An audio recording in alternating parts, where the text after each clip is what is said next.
النهاردة هنعمل واحدة من أشهر الوصفات في رمضان وهي القطايف، اللي هو طبعا شهر رمضان ما ينفعش يعدي من غير ما بنعملها مرة واتنين وتلاتة. النهاردة هنشوف مع بعض ازاي نعمل العجينة المظبوطة ليها عشان لما نقليها تبقى مقرمشة كده من بره ومن جوه كمان تبقى طرية وطعمها يجنن. وهنحشيها كمان بأكتر من حشوة كلهم ألذ من بعض. وطبعا هنعمل مع بعض الشربات ونشوف ازاي انه ما يسكرش مننا.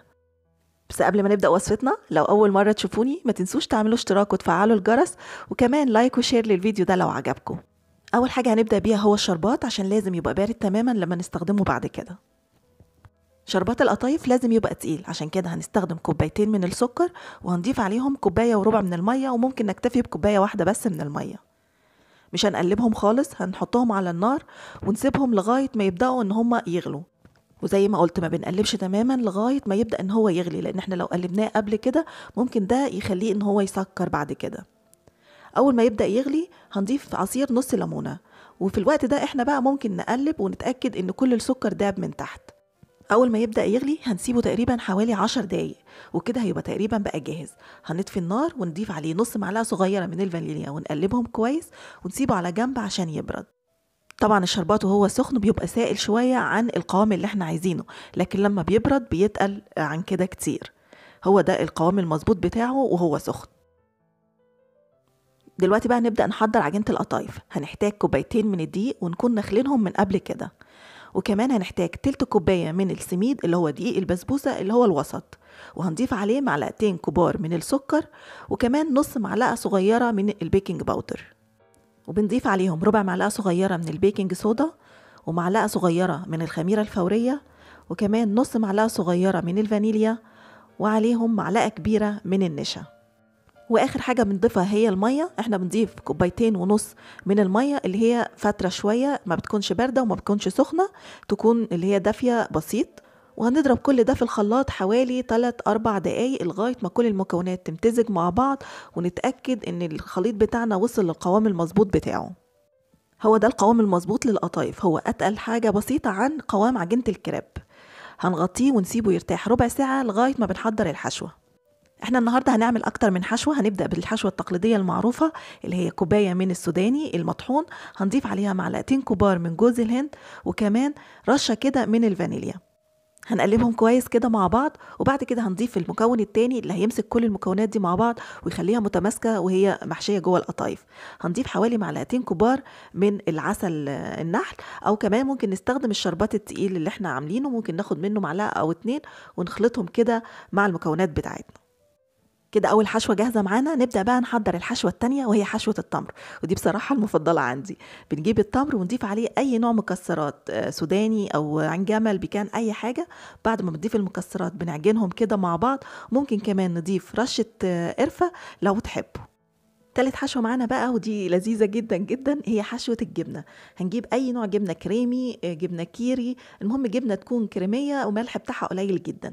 هنضيف عليها معلقة من السكر، وكمان معلقة أو 2 من جوز الهند.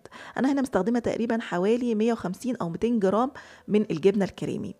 هنقلبهم مع بعض كويس كده لغاية ما يختلطوا تماما، وبكده الحشوة التالتة بتاعتنا تبقى جاهزة. وكده احنا جهزنا ال3 حشوات اللي هنستخدمهم النهاردة: حشوة المكسرات وحشوة التمر وحشوة الجبنة. بعد ما ريحنا عجينة القطايف ربع ساعة هنبدأ بقى ان احنا نسويها. اول حاجة هنسخن الطاسة كويس قوي على النار، وبعد كده هنقلل النار نخليها متوسطة. وبعد كده هنحط جزء من العجينة بالشكل ده في الطاسة ونبدأ نسويها. استخدموا اي حاجة تكون معيارها واحد عشان تطلع معاكم حجم القطايف كلها واحد. اول كام واحده ممكن ما تظبطش معاكم لغايه ما تظبطوا النار كويس، بحيث ان بعد كده هتكملوا التسويه كله بنفس السوى.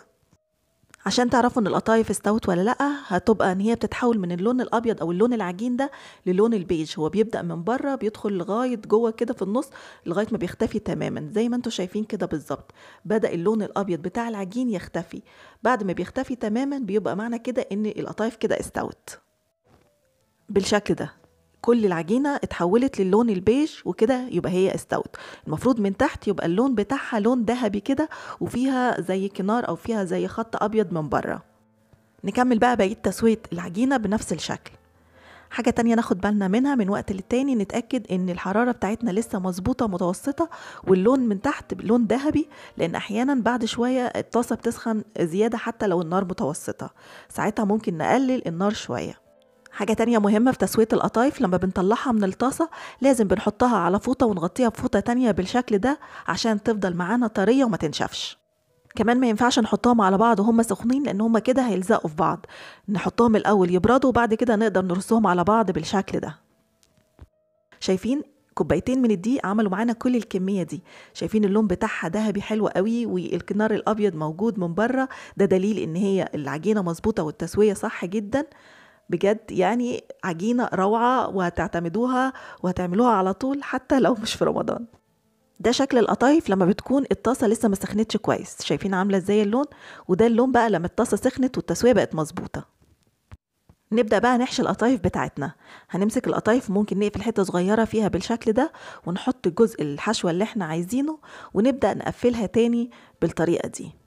اهم حاجة ان احنا نضغط عليها مرتين كده رايح جاي عشان نتأكد ان هي قفلت كويس جدا، عشان ما تفتحش معانا واحنا بنقليها في الزيت.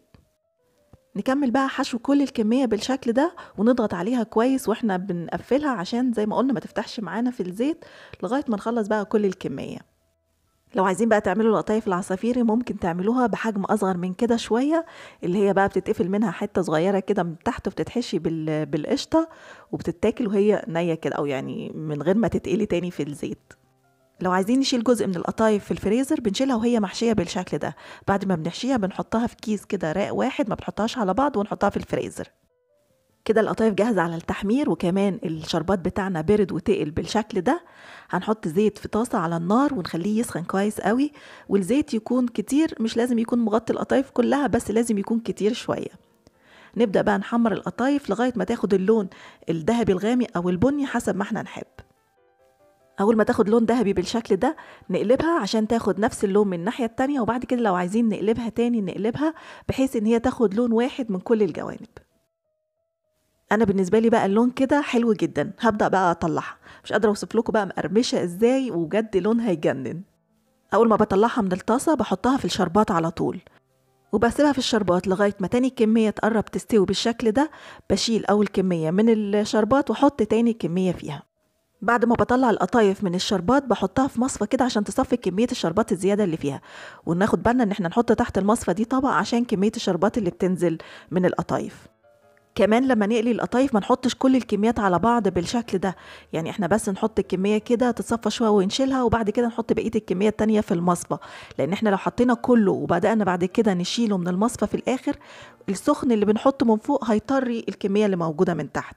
وبكده القطايف بقت جاهزة معانا. نبدأ ان احنا نقدمها، نرصها في الطبق ونحط عليها من فوق جوز هند او مكسرات كده مفرومة. بجد طعمها يجنن، مقرمشة جدا من بره ومن جوه طرية كده، وطعمها يعني خطير.